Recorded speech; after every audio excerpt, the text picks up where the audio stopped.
سڵتانی عوسمانی ئەو کاتە بە مەرجە بەرماڵەکەی داوە وتێتی ئەبێ مزگەوتێ بکرێ ئەو بەرماڵە لەو مزگەوتدا بپارێزرێ. ئەم تەچەیە ئیستا دێتە بەرچاوم کاتێک ئێرە حەدیقە بوو، ئێرە حەدیقەیەکی گەورە بوو، پیاوێکی لێبوو پیانەوت عەلێفەنی. عەلێفەنی ئەم بینی لە حەدیقەکە دانیشت بوو، لە ناو حەدیقەکە دانیشت، زۆرجار لێرە دانیشت. اینجا کە دانیشت لێرە دوو کەسە بوو خزمەتیانە کرد، خزمەتی ئەم تەچیانە کرد. لێرە سەیمەجید دەبوو، سەیمەجید و خێزانەکەی ناوی باجی حورمەت بوو، خزمەتی ئێرانە کرد. گەورەی ئێرە و سەرپەرشتی ئێرە پیانەوت عەلێفەنی. ئیتر من خزمەتی بەرماڵی پێغەمبەریانە کرد ئەلێرە.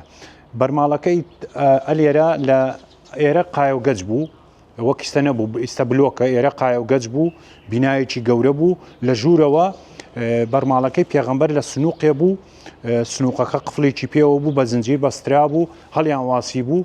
جەژنە بە جەژنە دایانە گر خەڵکە هات تەبەڕوکی پێ کرد. کە بەرماڵەکەی دەرەکرد، بەرماڵەکە لە سووفی حەسەب قسەیانە کریان و تەمە لە سووفی حوشتر دروست کراوە. لە کات خۆی لە سووفی حوشتر بۆ پێغەمبەر صلی الله علیه و سلم دروستیان کردبوو. ئەو خەڵکەشە هات لە خۆشەویستی پێغەمبەر تەبەڕوکیان بە بەرماڵەکەیە کرد.